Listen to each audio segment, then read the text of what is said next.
at the formation of this chord, it contains F minor and a D chord for B flat. And oh, hey, how you doing, Robert? Yes, I was live earlier this morning, and I keep myself busy with other things. And I said, gee, why don't I just go live again? Because I may have missed a lot of people who didn't catch me. And I wanted to do a series, or not a series, but a session on passing chords and why they are so important in the sound of gospel music. Because today's music has all but diminished the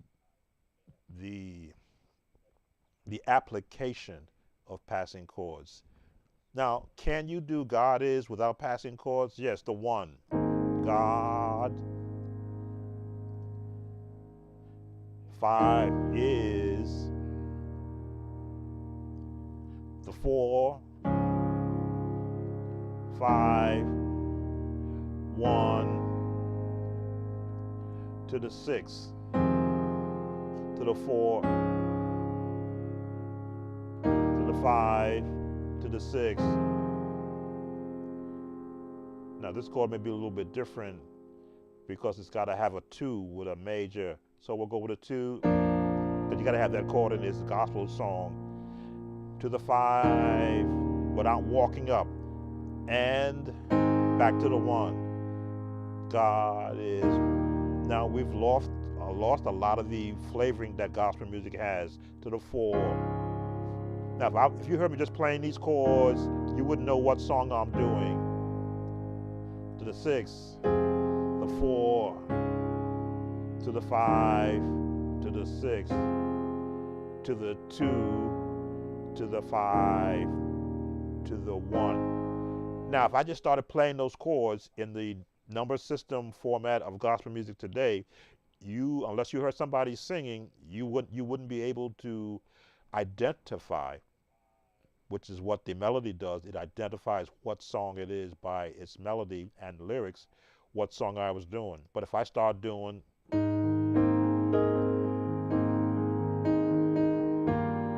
already, you know, oh, that's God is.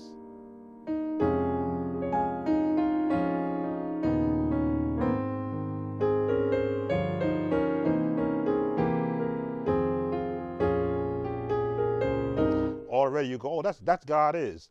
And you start humming it to yourself. If you do know the words, I should know all the words because I played this song when it first came out. That's why I'm so comfortable playing it, because it's one of the songs that there are some songs that actually resonate with you.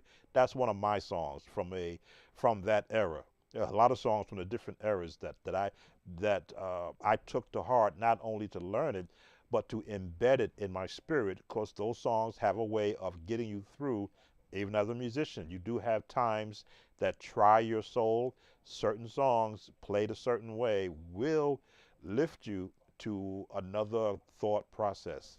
Like the song Stand.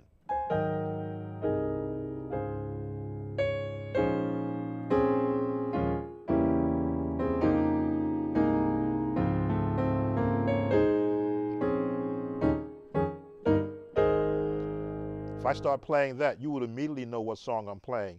But if I just did chords,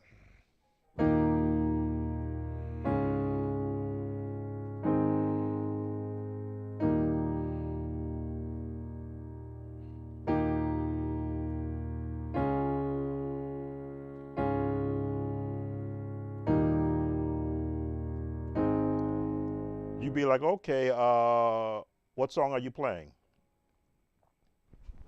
I got a little gnat that's enjoying my life. He's flying in my eyesight. It's gonna make me get out my bug spray and get him. Is that a gnat?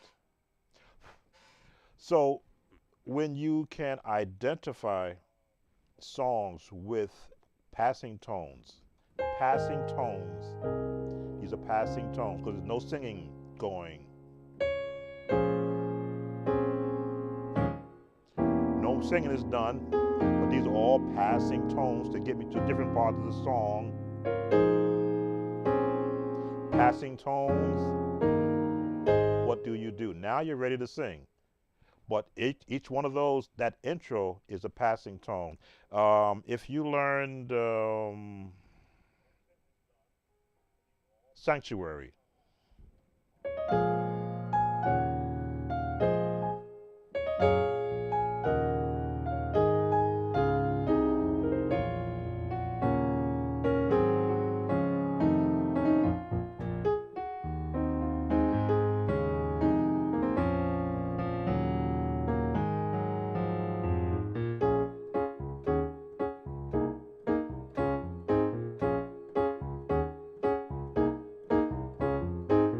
if you heard that intro and heard me doing that, if you from that era, your mind is gonna go, we lift our hands in the sanctuary. Without me playing that melody, you already know what those chords are, and they're all passing tones.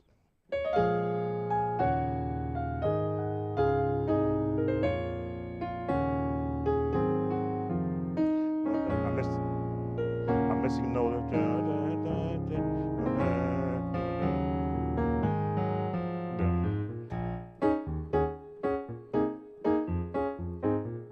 Took me a while to learn this.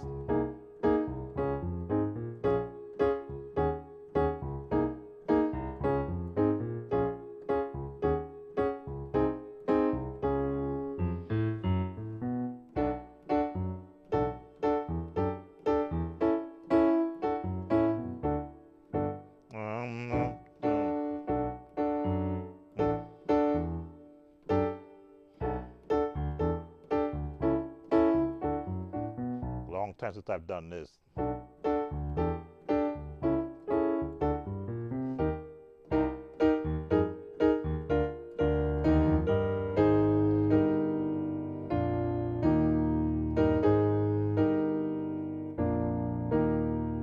Heavenly Father, coming Messiah.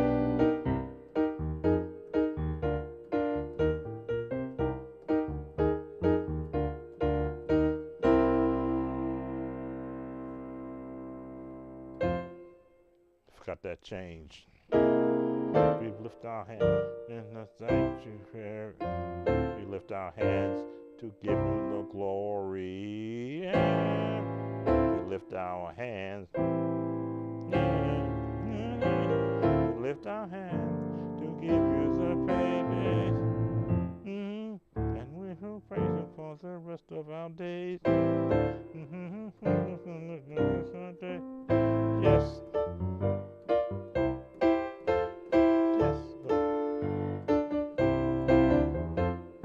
Wow, I have not done that since the choir, young adult choir days, back in the 80s.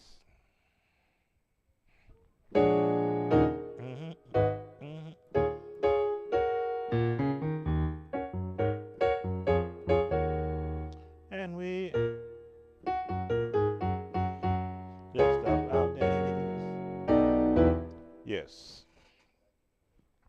When these songs begin to come back to me, then I'm trying to remember all the things I used to do to adequately replicate the song as a single instrumental player. I didn't have a bass player. Very rare did I have a drummer who was available, and certainly no additional musicians for a good portion of my single playing. I was always the pianist for 9 years, then became the organist for the remaining 16 years. During that time, my brother did come to support, but then he got another opportunity in another ministry, and then I was there, as they say, the lone musician, learning the songs for all the choirs. So, and again, wasn't a bad thing because I loved music enough that I took it as a challenge to be able to play any song that was presented to me. Are there any questions? As I say, if I keep talking, I'll keep talking. Passing chords are the identifier to songs when musicians play them. You'll never see passing chords. If I were to, I think I should be able to see this. If I were to look in this hymnal, there we go. If I were to look in this hymnal, certain songs, there are no passing chords. Some songs there are. They gave them to it. And those are your gospelized songs. Let's see. There's a Clark Sister song in here, Praying Spirit. They gave them passing chords in Praying Spirit. Let's see if I can find it. Am I looking in the right book? That may have been in the Church of God in Christ book. Let's see. Lord, give me a praying spirit. Let's see if that's what they. Yep, 458. They gave them passing chords.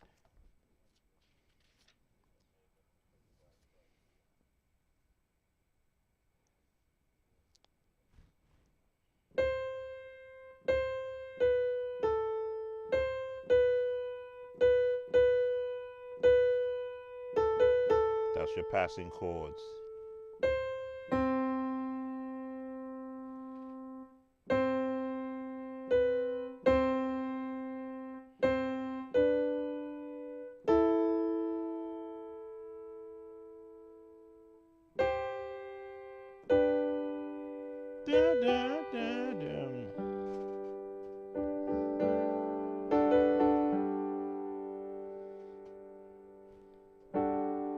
No, that's an A.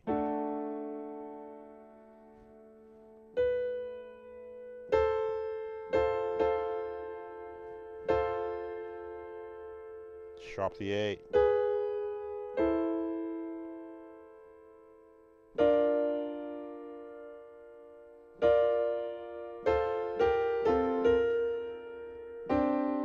Passing tone.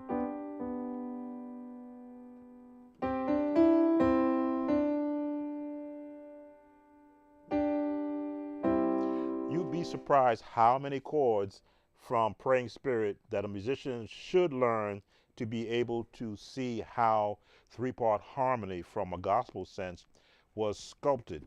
Now, I'm not going to use the book because I do know the song, but it's good to look at the notes.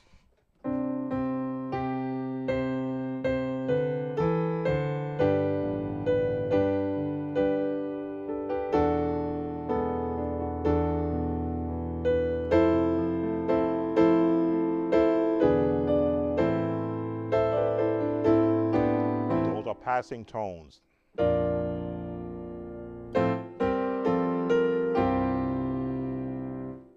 G. Passing tone. Passing tones. Passing tones.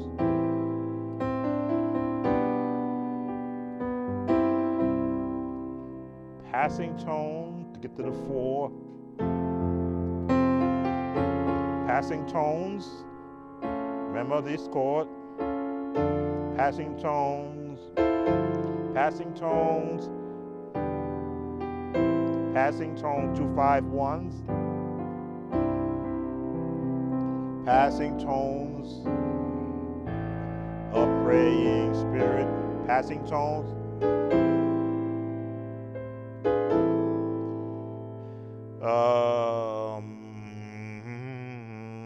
B flat.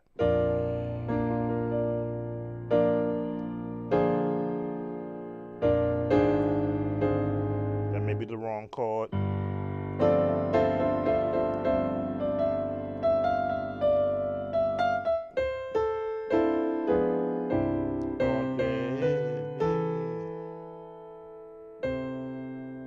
Praying spirit.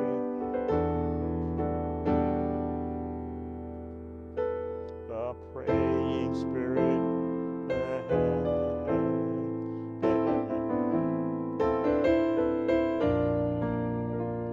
Key of F. Help me to say back to the key of C to resolve in the 5. The passing tone to get to the 6. 2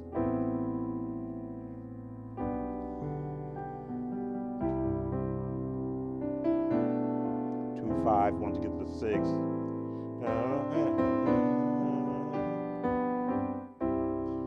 Then the vamp. Lord, when I pray,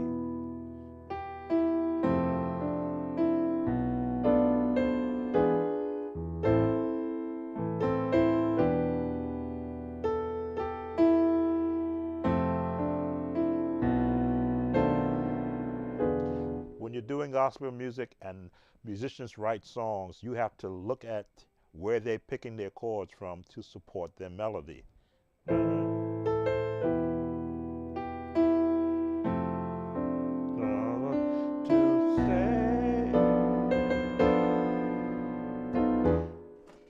Like, I don't think they even give you, for the 458, I don't think they give you that part. They just give you the beginning part. I'm listening, recalling my memory from learning the song. Let's see if they give you.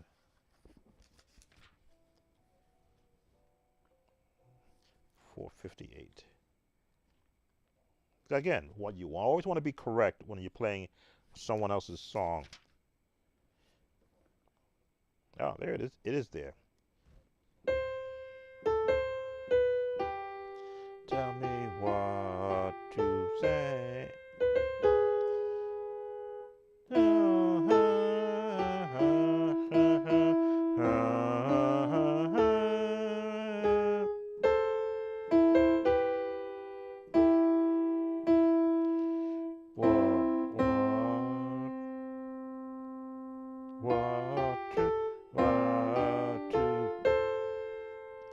And the third note is a D.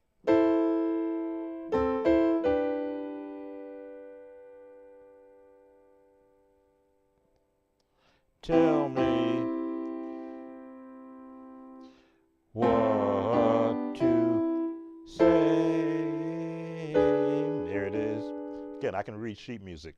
That's why I can look at the notes. And the yes.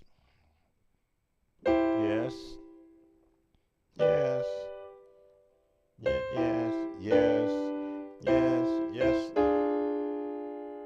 Okay. They simplified it, which is what they should do for people who did not learn the song from the album and from the artist, the maestro of the organ, Dr. Twinkie Clark, to morph into her style from a book is sacrilege, because she does all of her classical training in all the music that she does.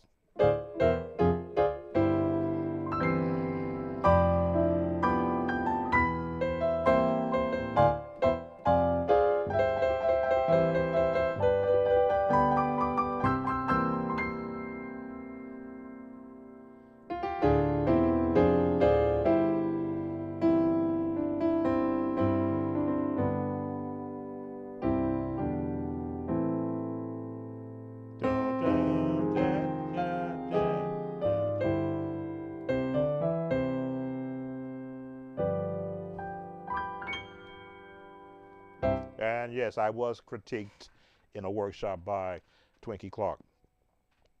And I thought it was a little bit unfair because they had me to play behind a soloist I've never played behind before. So generally when I play behind a soloist that I've never played behind, I let them establish their path of singing before I do anything musically behind them. And I was critiqued that I did not push the singer. And I'm sitting there while I'm being critiqued by Twinkie Clark in a workshop setting with a lot of other musicians who would not do what I did. They stayed. They said, well, can anybody here play? They all stood back. Well, I've been playing a long time. I know how to play for people singing a song. I even forget what the song was. But because I did not push the singer, that was my critique. And I took it, as I should, as a musician, as a man. I said, okay, that is your opinion, but I would never outplay a singer that I don't know. They're always going to, I'm supposed to accompany them, not push them musically. But the Pentecostal way of if a singer is not screaming or hollering, they're not singing. I was never that type of musician. I believed in playing music as a support. So if somebody was singing His Eyes on the Sparrow in the key of D flat, I give them a chord to ride on, and I would always give them their first note. Why? You'll always get that first note. Why should I hear? In the scales, they'd always get that first note. So they, okay, now rest. Why should my heart discourage? And I did it on the organ, so this is different on the piano. 4F, G flat. Diminish shadows, walk it down, my passing tones. The minor 6, a minor 6, a minor 6? No. Minor 7. Why should my heart feel lone? Diminished chord. There's my passing tones, my block chord. Melody at the top. Diminished passing tones, 7th. And I'll give you a go with a 7th. And 2, 5, 1. Diminished chord.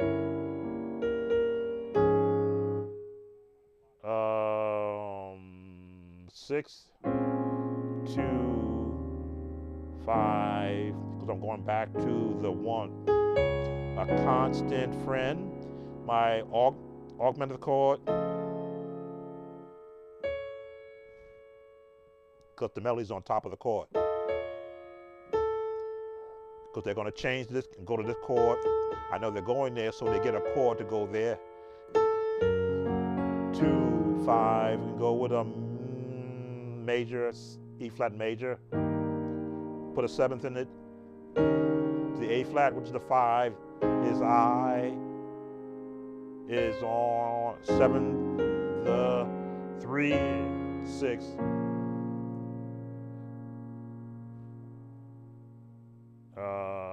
I want to say a minor 6.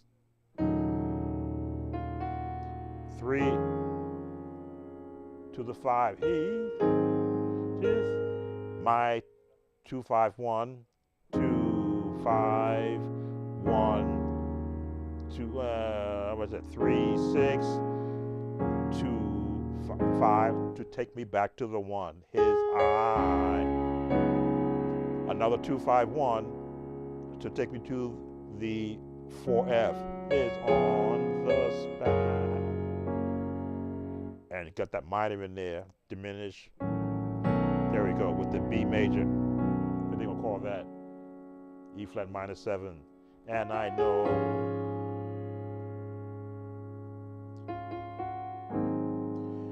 And if so, the April series date in order for me to follow. I don't have the date, but if you search for Chord Builder, and this is for Robert, if you search for the Chord Builder series, you will see everything. Well, let's say go to the month of April. In fact, let me do this. I've been talking so much and having conversation. This gives me a way to take a break. Let me pull up on my channel the Chord Builder series.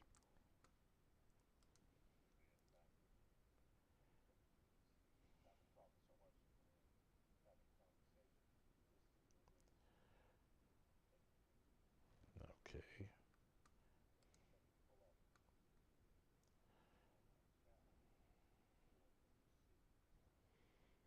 It started on April the 3rd. And in between that, there were viewer requests that were also done. Let me see if I can pull up my page like this. Nope, I want to use there. What do I want to use? Okay, let me do it here. Doing this live. I'm going to pull up the page so that you can see which ones I'm talking about. Window capture. Is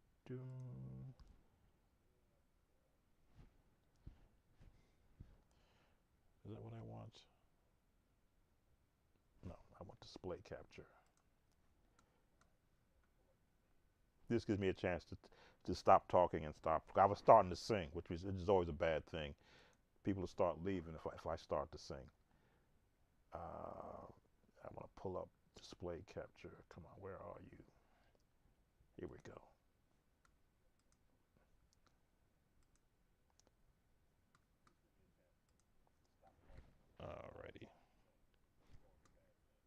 working it out. Let's bring you down to here. Let's bring you over to here. These are the videos from April that I am referencing. I don't mind my face not being in the picture. Let's bring that up.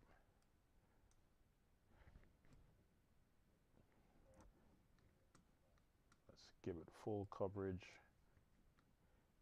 Because my intent is always to give musicians an upper leg up that I did not receive as a youngster. So April 3rd started with expand your musical palette, building your personal chord library.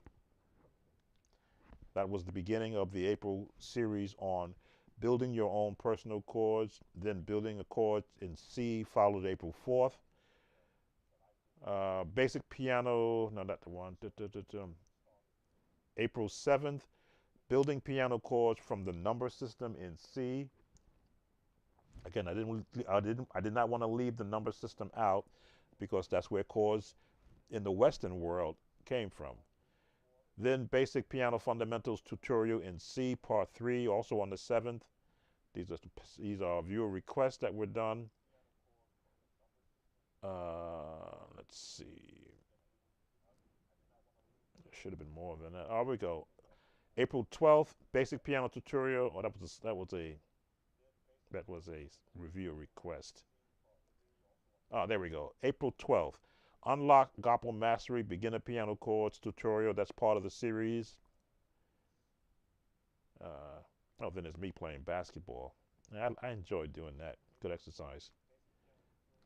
So that started in April 3rd. Let's go to where we are now. Still in April. Master piano basic minor chords tutorial. This is the building of the chords. Basic piano chord fundamentals series 24, April 17th. Master piano chord progressions 1 to 4 circle of fourths tutorial on the 20th. Let's see. Then we were starting the organ series, giving them promos.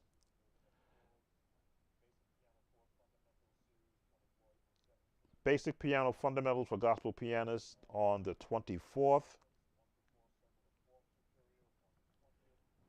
And I think we were still doing viewer requests, and I was getting into the organ series. All right, so now we're into May. But now those are the recorded videos that I posted on the lives.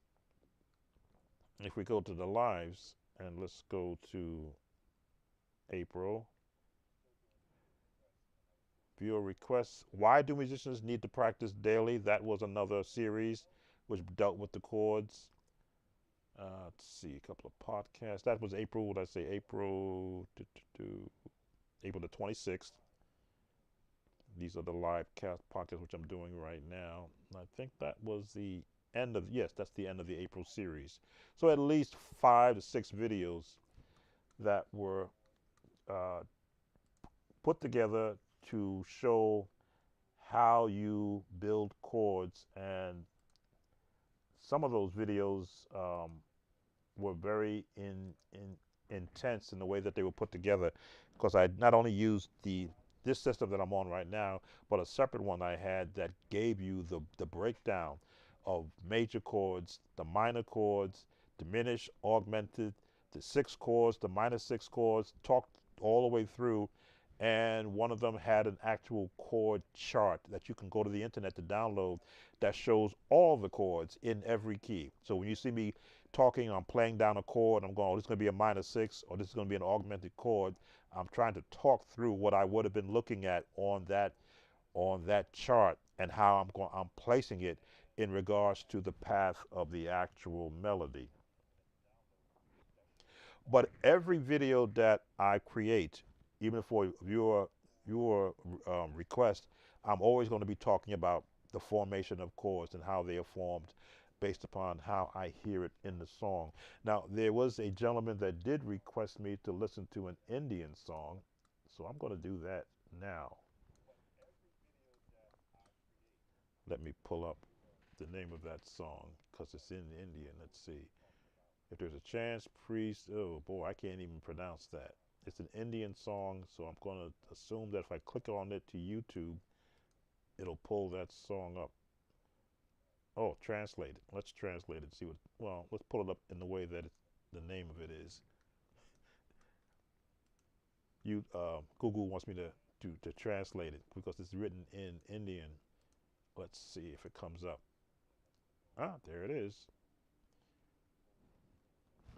So I'm going to mute this microphone so that I don't get a copyright notification, so I can listen to it and see. But in Indian, I'm going to say it's probably a gospel song because that's what I teach. So I'm going on mute while I listen to the song. Be right back.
All right. Western music in India. Let's see if I can remember. It's in D major.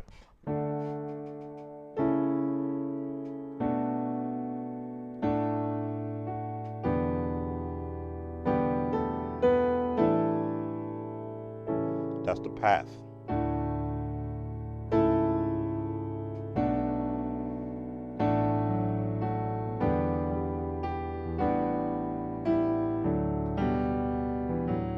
Caught me off guard. I was expecting something different, but praise music is in India. There's a guitar playing, all that too.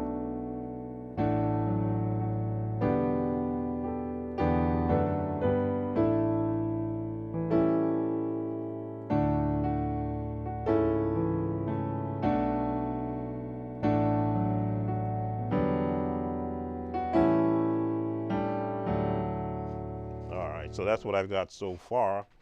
Let me go back on mute again and see what else I can get from it.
right, so just listening to it.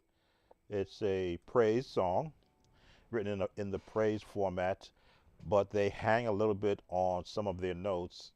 It's a young lady singing it actually. Um,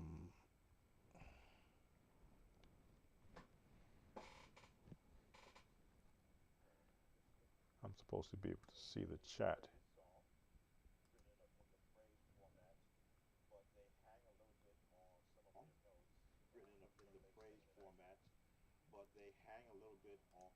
Okay. In case you wanted to see the song I'm looking at, I'm going to post it in the chat in its native language. That's the actual song right there that the my viewer from India wanted me to do a breakdown on. So I'm going to spend a little time with it, but it has a pattern um, in their vernacular of praise music. That's where it's got the Western chords,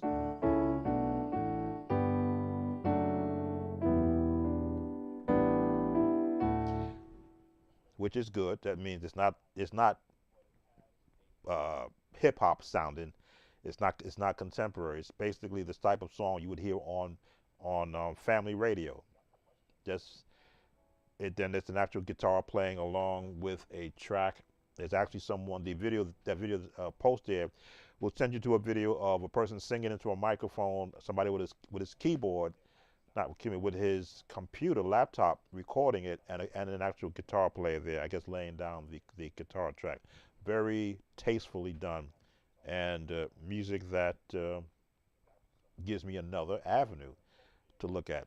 I always looking to grow my audience outside of the United States. As I say, when I do the tracking of my page, I see where 80% of my viewership is from the United States, and the rest are sprinkled around the world. I'd love to grow this audience, so I'm going to learn this song like it sounds on the album in my rehearsal time, and sort of lock it down, and then create a video uh, for the person that had asked for it. I think that he's been to my page, so he's probably familiar with me. I didn't copy down his screen name. I copied down the song, so I'm going to have to post it and then make a reference as to the viewer that requested it. I've passed 2 hours already. 2 hours, and it's 10:54 Eastern Standard Time in the United States. So I thank those who are still here. I believe I see 15 viewers watching. So let me acknowledge those who let me know who they are: Adam, Elijah, Tristone, Garrick, Marie, Brother Mitchell, Robert, Darva. I'm enjoying this live session. I want you to know how long you've been going to be live tonight. Oh, Darva.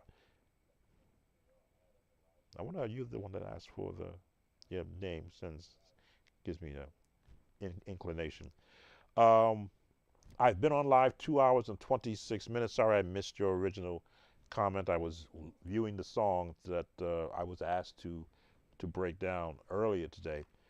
So I've been live, I'd say, for 2 hours and 26 minutes, and I need to go get me a snack. I'm trying to think that I have dinner. I had a salad, chicken salad. Maybe that's why I'm not hungry. But I may go get me a frozen cherry pie and put it in the air fryer, 15 minutes at 370 degrees, and it tastes like it just came out of a bakery. So I'm probably going to do that to end my day.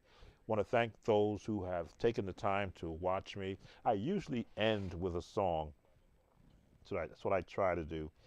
A song that does not trip the YouTube AI that monitors me whenever I make songs. I'm sure I'll get a tag on something, and I'll just have them to mute it out. So let's see, what song that demonstrates passing tones can I give you that won't trigger? A hymn is always appropriate, but I want to go a little bit more contemporary than a hymn. Let's pick an era that maybe the AI won't bother.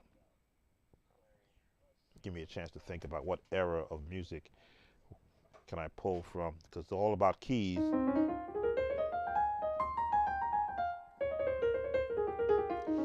So pull me on that one. B flat, just a closer walk with thee. That's like a spiritual but a jazz laden song.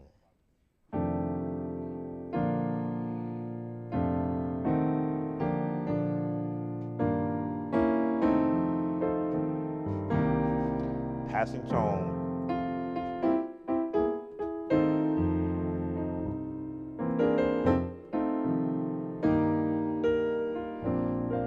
passing tones,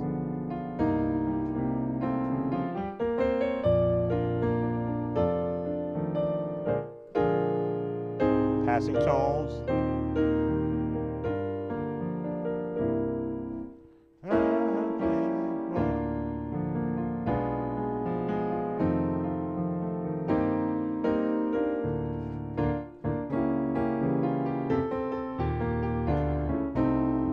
Just a closer walk with.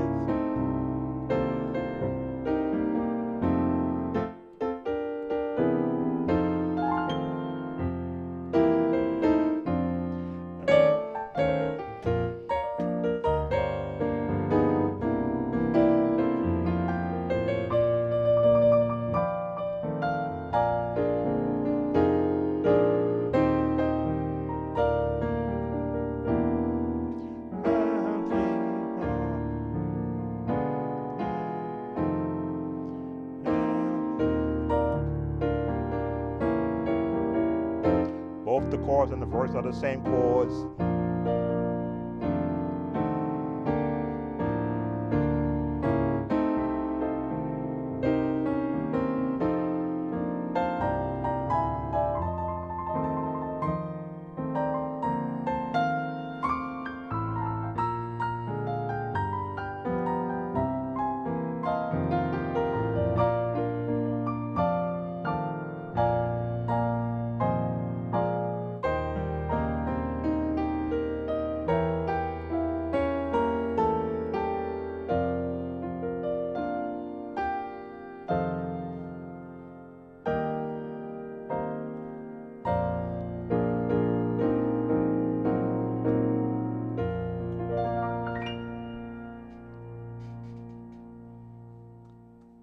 Thank you, Robert.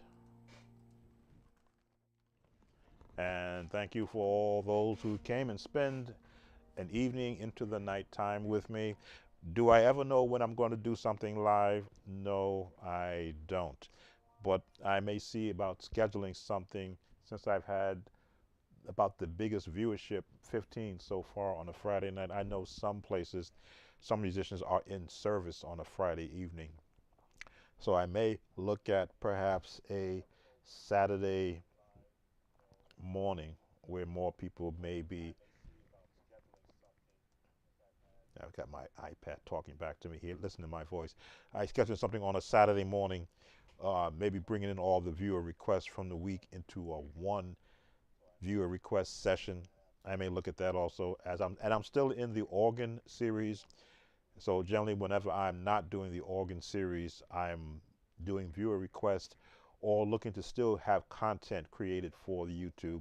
YouTube doesn't like it when you're not constantly creating content, because if they're not getting viewership, they're not getting sponsors or ads played, and I want to keep them profitable so that they can continue to give me their what we call monetization by your viewership. So I again thank you all for viewing and spending some time with me today. Perhaps tomorrow I may look at going live again, maybe around the noonday. Give me a chance to rest my voice and see what else I may want to cover. So tonight we did passing chords. Um, Maybe I'll do something with praise music tomorrow. I'll see. I can't seem to get my iPad to work with this StreamYard software when I get my actual praise claps and rhythms down. But I may go back to OBS if it's functioning correctly. It's been an issue for the past month. But again, thank you, those of you who have spent some time with me. Thank you, Davar. Be blessed, Adam. Take care. Sam Tobin, Sound of Joy Music Services, as always, make a joyful noise unto the Lord. Be blessed and have a good night. Bye now.